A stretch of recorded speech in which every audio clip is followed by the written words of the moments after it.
Hello everyone. Hello everyone, and welcome to our module 9, part 2. Okay, this will be the last video that we are going to talk about. So we have gone a long way with studying assessment, and we're now on the final leg of our lesson. So for today's topic, I'm going to talk about industrial organizational assessment and at the same time, assessment for people with disabilities. So without further ado, let's begin our lesson. So here, usually in organizational assessment, the first thing that they wanted to measure is, of course, what type of interest that a person may prefer when it comes to tasks. So this would, of course, help the recruiter or, for example, those counselors who are in career management, especially during high school, to suggest which career path a person should take and also which career or which course should the person get in college. So interest measures is an instrument designed to evaluate test takers' likes, dislikes, leisure activities, curiosities, and involvement in various pursuits for the purpose of comparison with groups of members of various occupational professions. So we have here two interest tests here, the Strong Interest Inventory 2. So the Strong Interest Inventory 2. So the Strong Interest Inventory 2 assesses children's interest in various recreational pursuits. Test items probe personal preferences in variety of areas such as occupation, school subjects, and activities. Meanwhile, the self-directed search, I think this is the RASEC test that I gave to you. So, explores interest within the context of Holland's theory of vocational personality types, the realistic, investigative, artistic, social, enterprising, and conventional. So, again, techniques, study tips in this area. So be familiar with the test and which industries they are most suited in, okay, or which industries they are most suited to use. So there is also measures of ability and aptitude. So this measures of ability and aptitude is of course used for screening applicants. So we want to know whether our applicants are well versed in certain skills. So in particular, these tests are more on the motor skills. Some of them are for motor skills and some of them are of course general achievement and aptitude tests. So the Wonderlic personnel test, this is a 12-minute test that assesses spatial skills, abstract thought, and mathematical skills useful in screening individuals for jobs that require both fluid and crystallized intellectual activities.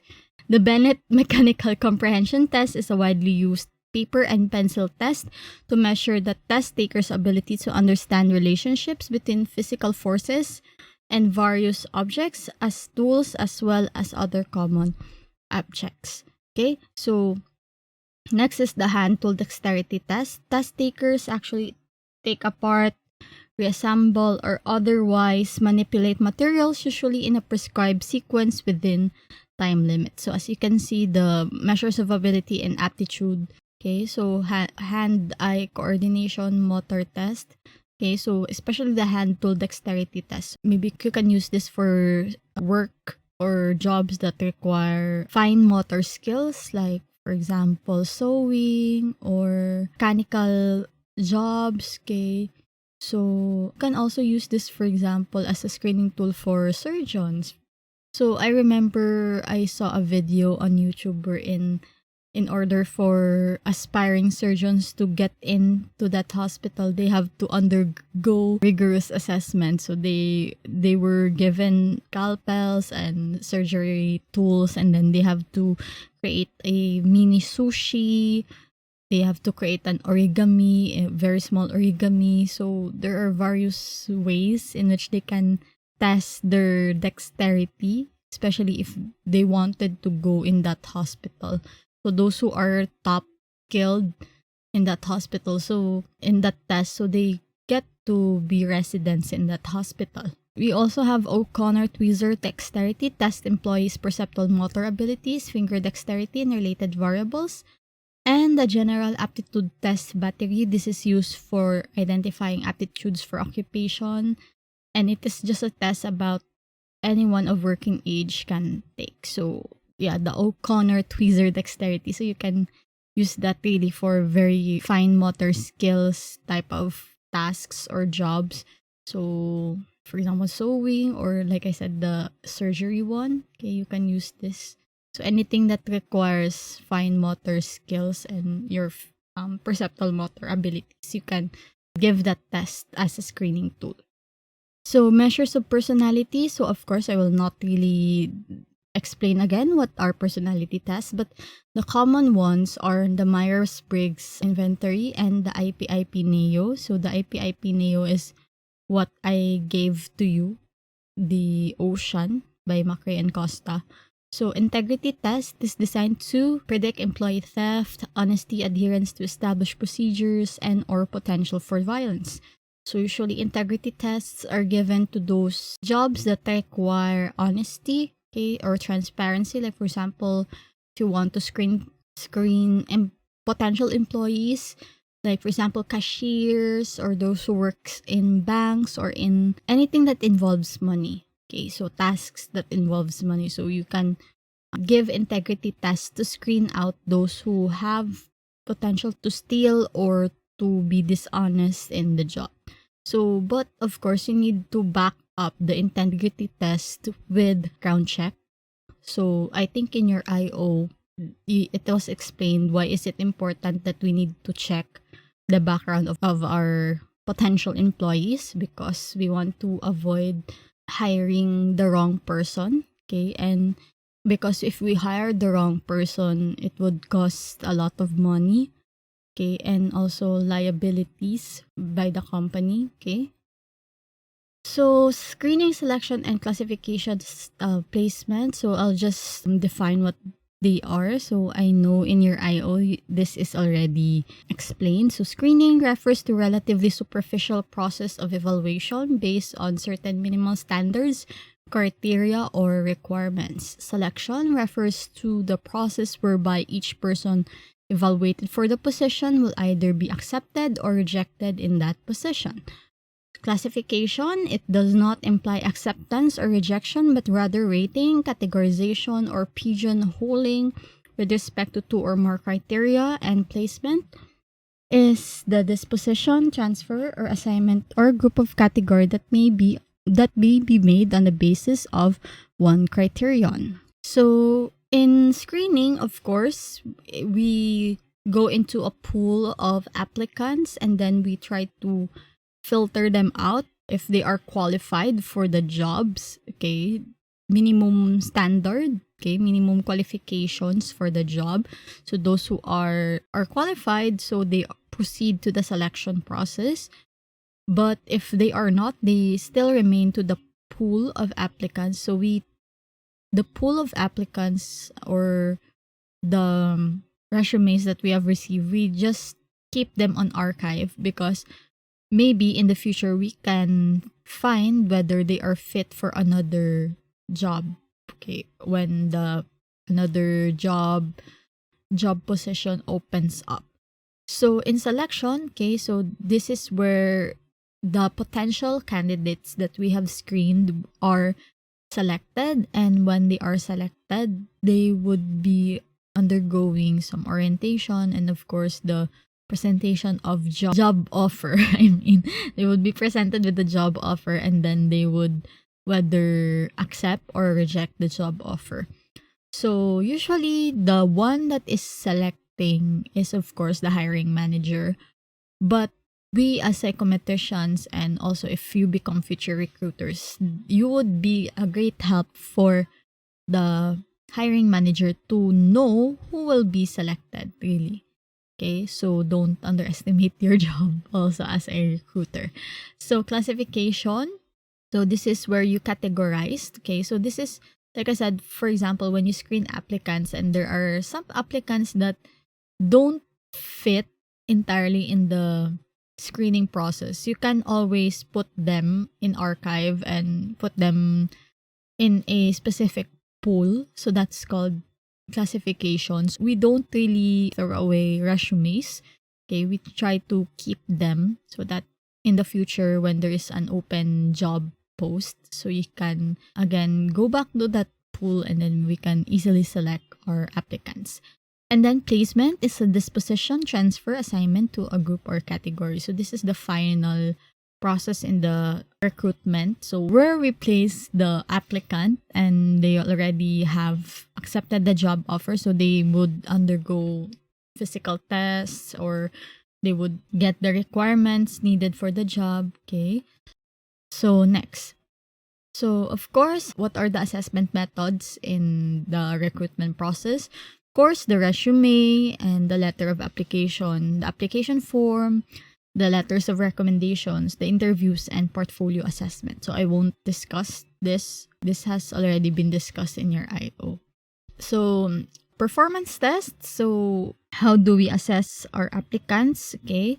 So we can use performance tests. So there are 3 performance tests. The leaderless group technique, wherein communication skills, problem-solving ability, the ability to cope with stress, and other skills can also be assessed economically by a group of exercise in which the participants' task is to work together in a solution of some problem or achievement of some goal. So next is in-basket technique, wherein this technique simulates the way a manager or an executive deals with an in-basket filled with mails, memos, announcements, and other notices and directives. Assessees are instructed that they have only limited amount of time, usually 2 to 3 hours, to deal with the item in the basket. Assessment Center, on the other hand, an organizationally standardized procedure for evaluation involving multiple assessment techniques such as paper and pencil tests and situational performance tests.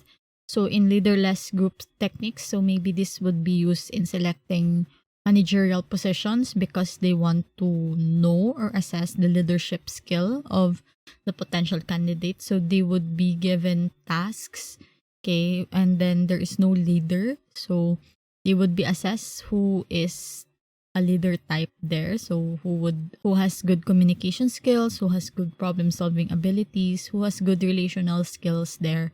So next is in basket. So in basket, so this is more of the administrative work. Okay, so that's why they have a basket filled with mails, memos, announcements that are more of administrative work of a manager. Okay, so and then they have to deal with those memos, mails, and announcements in a given time. So this could also be an assessment technique for future executive assistants. Okay. So next is Assessment Center, an organizationally standardized procedure, evaluation. So this usually Assessment Center, this is a building and in which we can get tested or assessed there, okay, using paper and pencil test and also simulation. So I think this is more on for the skilled work. So if you have encountered in TESDA, so in TESDA is like the training center for skilled work. So in there, you can get tested for the different skills you have learned in TESDA. So like massage or for example, cooking. So they have building there and then you will be assessed whether or not you passed the TESDA test there. So next are physical tests. So of course, this is done either before the job offer or after the job offer already. So this measurement that entails evaluation of somatic health and intactness and observable sensory and motor abilities. So usually the physical test involves your usual medical tests like urine, blood, or CBC and stool, and also other physical tests like for example if you're a seaman, so you need the Ishihara test, and also sometimes if the job requires eye senses, okay, accurate eye senses, so you would be undergoing a eye test by the optometrician, okay, or ophthalmologist, okay. So next is drug testing, the evaluation undertaken to determine the presence of any alcohol or either psychotropic substances by means of laboratory analysis of blood, urine, hair, and other biological specimens. So this is also done, okay. Some companies require drug testing. Of course, they want to check whether or not their employees or applicants that are selected are clean or drug-free, okay? Because, of course, we want to keep the workplace safe. So, next is cognitive ability, productivity, and motivation measures. So, when we say productivity, this is an output or value yielded relative to work effort made. So, there are two assessment methods here, the force distribution technique. So, distributing a predetermined number or percentage of assessees into various categories that describe performance. Okay, so they assign employees who are good at their work or productive at their work, and they assign up employees who slack off in their work. Okay, critical incidents involves the supervisor recording positive and negative employee behaviors. So for each employee, the managers are going to describe what are incidents that the employees has performed good and what are some incidents that the employee has performed negatively. So for the measures of motivation, we have burnout, of psychological syndrome, of emotional exhaustion, depersonalization, and reduced personal accomplishment that can occur among individuals who work with each other in some capacity. So this is an important measure because if we can prevent burnout, at least we can prevent the turnover of employees. So when we say turnover, this is where many employees resign from their work and they find another company to work with. So if there is a high turnout rate in that company, it means that there might be something wrong in the system. It could be that it's a very high stress job. Okay, so that's why a lot of people got burned out and then they would just leave the company. So before I proceed to the next slide, so for the measures of productivity, so I think our local test here is called WAPS, so work habits, attitudes, and productivity scale.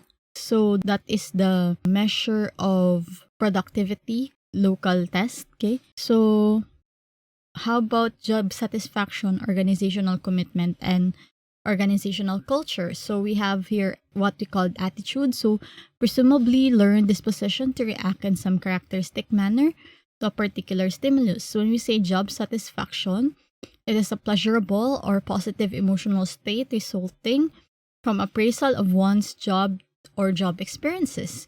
So organizational commitment, this refers to a person's feelings of loyalty to, identification with involvement in an organization. And when we say organizational culture, this is the totality of socially transmitted behavior patterns characteristic of a particular organization or company, including the structure of the organization and the roles within it, the leadership style, the prevailing values, norms, sanctions, and support mechanisms, and the past traditions and folklore methods of enculturation and characteristic ways of interacting with people and institutions outside of the culture. So this will be discussed more in your IO. And job satisfaction just simply means why do employees stay. Okay, this is the degree of satisfaction, how much they love their job. Okay, so organizational commitment, this is the loyalty or identification to an organization.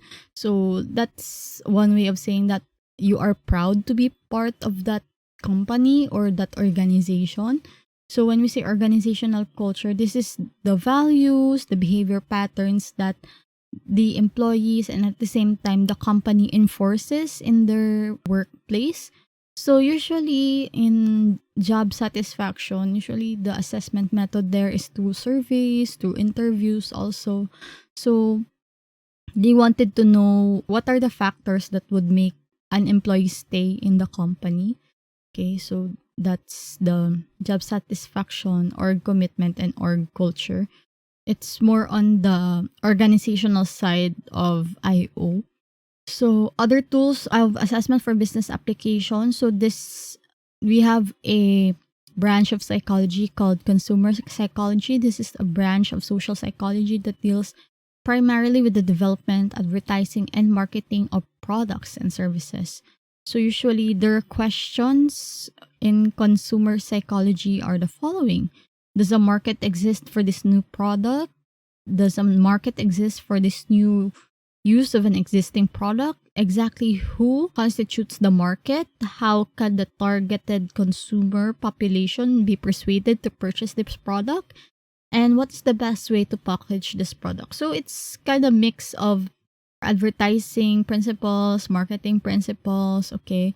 So in consumer psychology, they want to know the behavior patterns of consumers. Why do they buy in a certain pattern? Okay, so like for example, why is it that when there is a crisis, like for example, during COVID, why is it that people are panic buying food in groceries as if they aren't able to buy more? So why is it that people have that certain pattern, or why do they buy in bulk during times of crisis? So those are also questions that consumer psychologists wanted to answer.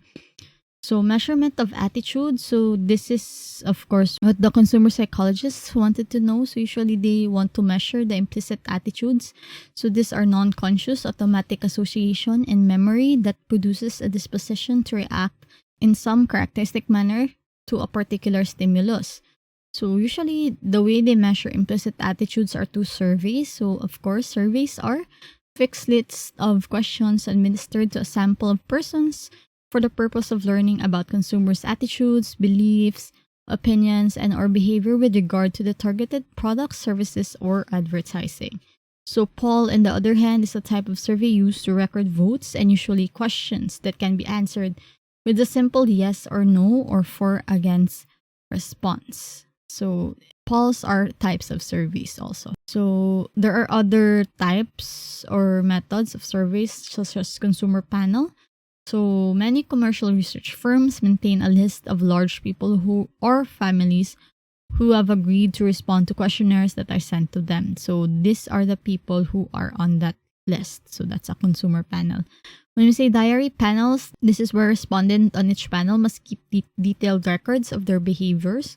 So in the consumer panel will write down what are their consumer habits, okay, what are their shopping habits, okay, so how do they think of that product when they bought it or when it was sent to them. So kind of like a review of the product also. So it's not only that they are writing it down, okay, they can also record it via video. So that's, I think, the purpose of why there are unboxing videos and review videos of products. So it's in a way to know the opinions, okay, of the consumer. So there's also the semantic differential technique, originally developed as a clinical tool defining the meaning of the concepts and relating concepts to another. In a semantic space, the technique entails graphically placing a pair of bipolar adjectives such as good, bad, or strong, weak on a 7-point scale. So in semantic differential technique, they are trying to know how good is good and how bad is bad. So using a 7-point scale. So good on the left side, right on the bad side, and then there is in between. Okay, so they wanted to know how good is good and how bad is bad using semantic differential technique. So what are motivation research methods? So motivation research methods include individual interviews and focus groups. So these two qualitative research methods are used to examine in-depth reactions of consumers who are representative of the group of people who use a particular product or service. When we say focus groups, these are a group interview led by a trained independent moderator who ideally has knowledge of group discussion, facilitation techniques, and group dynamics. Okay, so in motivation research methods, they want to know, of course, what makes a person buy the product or use that service. Okay, so it's a qualitative research method. So unlike in surveys, so these are more quantitative. And in motivation research method, using interviews and focus groups, it's more of gathering the qualitative data. Okay, so I think that's it for organizational assessment. So let me go or now proceed to disability assessment. So assessing people with disabilities. So when we say disability, what is the legal definition of it? So disability is a physical or mental impairment which has substantial long-term effect on ability to carry out day-to-day activities. So this is by the Disability Discrimination Act of 1995. So when we say long-term, it means that the impairment has lasted at least 12 months or is likely to reoccur.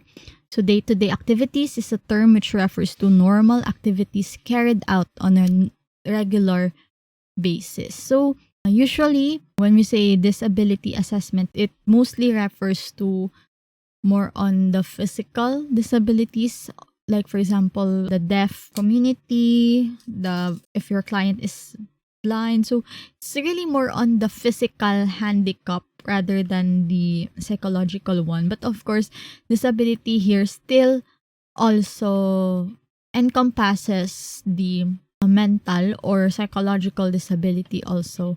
But the tips that I'm going to give to you are really more on the physical disabilities one. So when we say day-to-day activities, so this is a term which refers to normal activities carried out on a regular basis, such as mobility, manual dexterity, physical coordination, lifting, carrying or moving ordinary objects, speech, hearing or eyesight, memory, concentration, learning or understanding, and recognizing the physical danger. Okay, so those are when we say day-to-day activities. So these are the functioning, the adaptive functioning of a person. So like for example, an intellectual disability.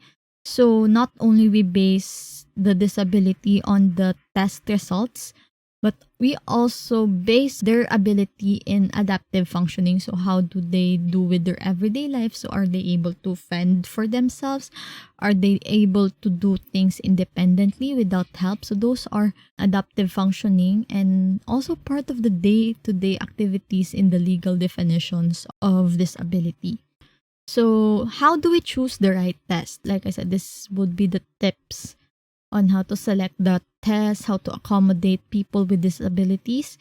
So in the first one here for abstract and spatial tests. So abstract, it means nonverbal, and spatial tests are likely disadvantageous to people with visual disabilities, especially where these are profound. So it is unlikely that people with profound visual disability would be able to comprehend information that is provided for completing abstract and spatial tests, even with assistance of a facilitator. So of course, when we are dealing with people who have visual disabilities, so we cannot give them tests that require their sight. So I don't know if I have mentioned this already. I have a client who forgot his glasses. So he forgot his glasses. My client is legally blind, so I have really to accommodate him. I cannot really give him the abstract or the nonverbal tests because he really can't see. He really has a hard time identifying them because he has to put the test material very near his eyes. So it's not a best test. Best to give them verbal test, but of course you need to accommodate it by doing the test orally. So verbal and numerical reasoning tests. So this may be unfair for people who are deaf or have severely hearing impaired, particularly where deafness is preceded by acquisition of language, particularly those who communicate sign language rather than speaking English.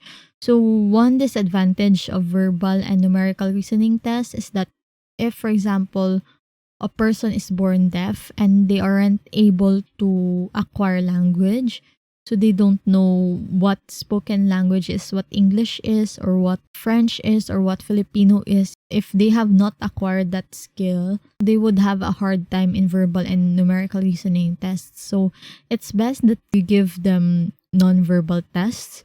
But of course, you need to communicate that in sign language also. So I think it's a best skill to learn. I think it's best to you as psychometricians to learn sign language so that you can accommodate the deaf community. Okay, so if you have deaf clients, at least you can communicate with them. Even the basic ones, okay, even the basic Filipino sign language, I encourage you to learn that so that when you do accommodate them, at least you do not need a translator.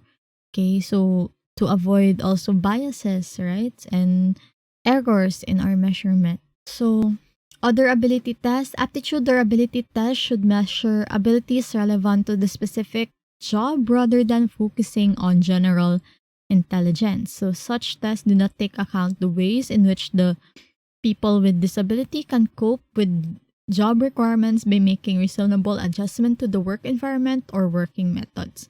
So it is important to decide whether there are other ways to assess someone who is capable of doing the job. So in here, if we are going to hire people with disabilities, the best assessment method is using specific methods or specific assessment tests that are more on the abilities. Like, for example, if the job requires dexterity, so specific tests that should measure dexterity are the ones that we are going to give to them. So, rather than a general or all-in-one test, okay? So, that's why we also need to assess if there is an alternative way we can measure their skill. So, maybe a portfolio will do. Like, for example, if the job is requiring artistic or higher level of skill, like for example, sewing, okay, if the job requires elaborate or more complex sewing techniques, so they can present their work, okay, a work sample will do when you want to assess that kind of job, okay, for people with disabilities. So rather than a general test. So, like I said, work samples or analogous exercises is the best. So, this may be fairer than written tests to people with disabilities.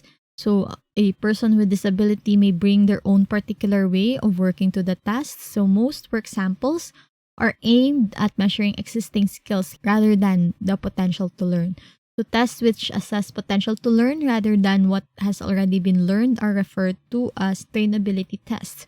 These tend to be developed on the basis of samples of people without disabilities. Like I said, the best way to assess a person with disability, especially if you are going to screen them for a particular job, so or a task job, skill-based job, so it's best that they can show their work samples, okay?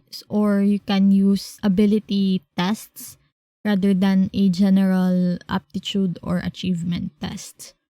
So there are also group exercises, so requires the observation of behavior in simulated situations.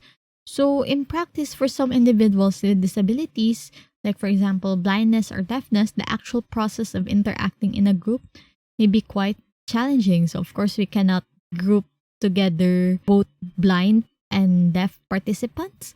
So we need to have a separate group for them.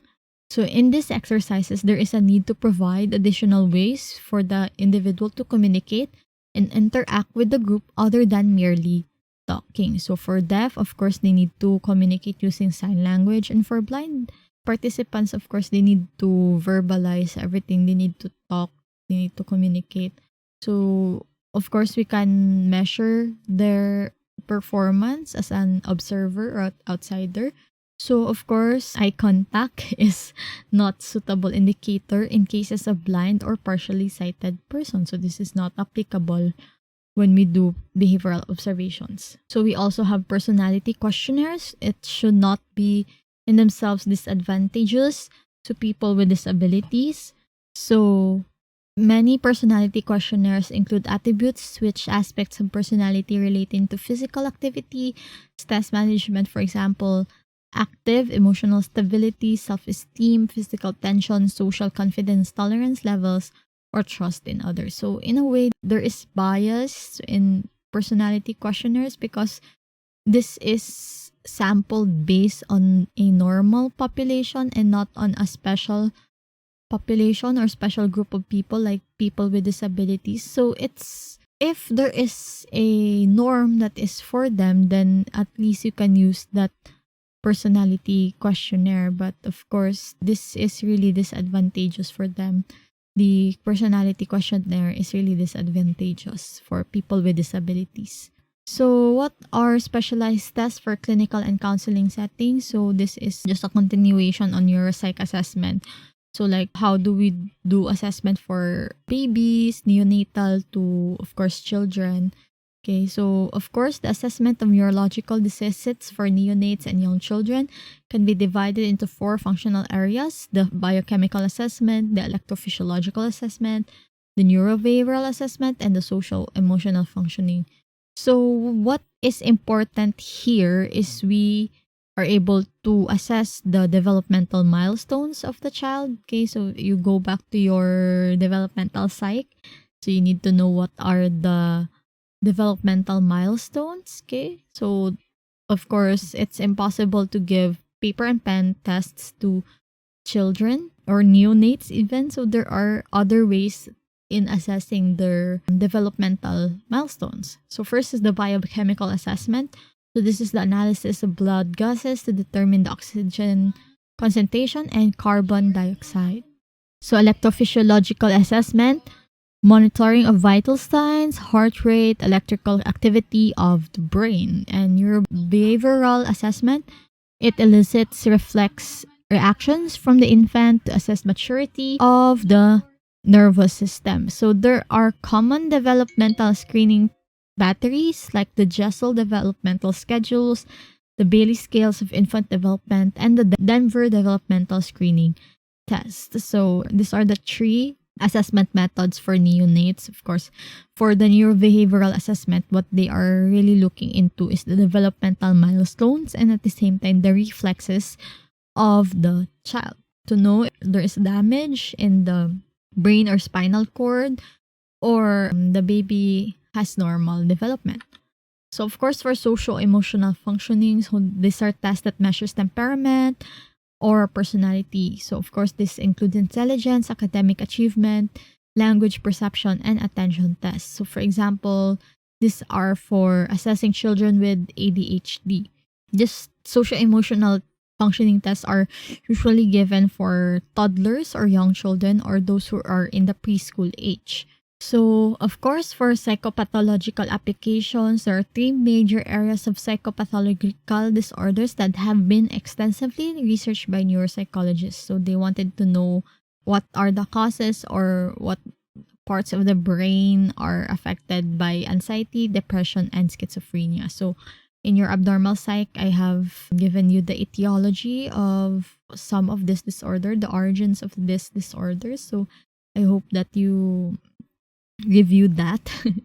So anxiety, of course, what are the measures there? So it's of course the condition characterized by unrealistic and excessive anxiety. So there are many types of anxiety disorder. So we'll just review your abpsych. Okay, there are also associations between anxiety, neurotransmitters, and the temporal lobe. And what are some assessment procedures? So we have CT scan, the PET scan, the EEG, the test of intelligence, auditory learning, memory, and visual retention. So those are the different assessment procedures for anxiety. So personality tests can also measure anxiety, but these are only for screening. Okay, it's still best that you go to your physician or a psychiatrist if you really feel that your anxiety symptoms are severe. So depression, it has significant impact in your psych test performance. 3 major areas of impairment in depression are, of course, the psychomotor speed, motivation, attention, memory, and learning.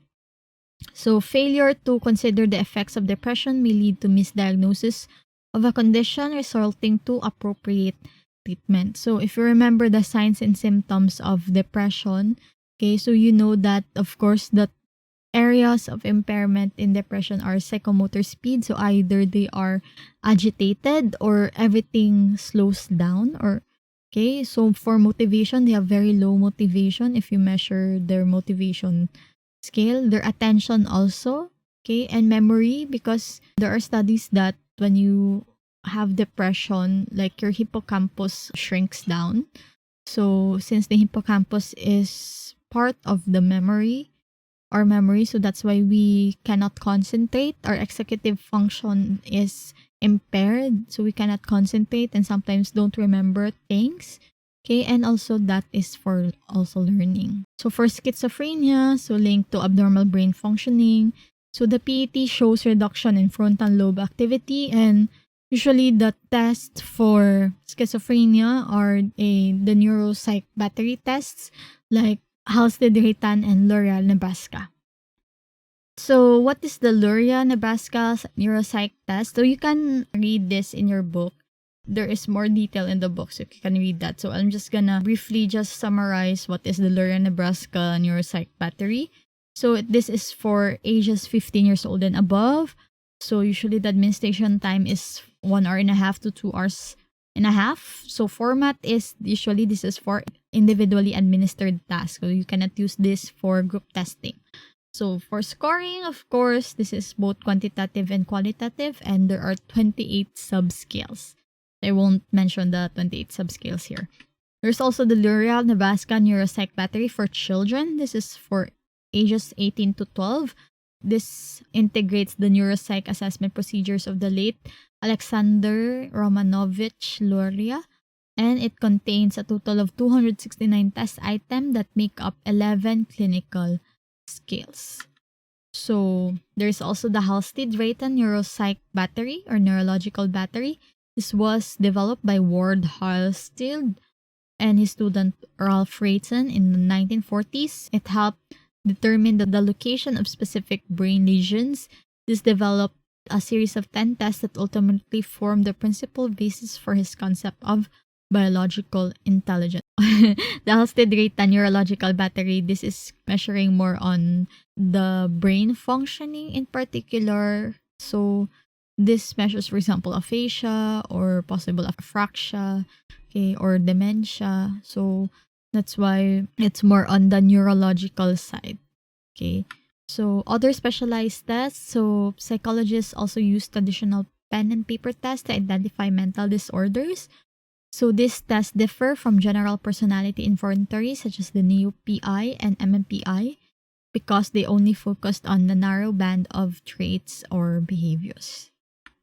So what are other specialized tests? So this is in particular in different mental disorders like depression, anxiety, and schizophrenia, and also ADHD, developmental disorders. So we have the Beck Depression Inventory. So this is used to assess depression among adults. So we also have observational scales such as the Attention Deficit Disorder Evaluation or ADES. So it measures constructs such as attention, impulsivity, hyperactivity, and also the Behavior Rating Inventory in Executive Function or BRIEF.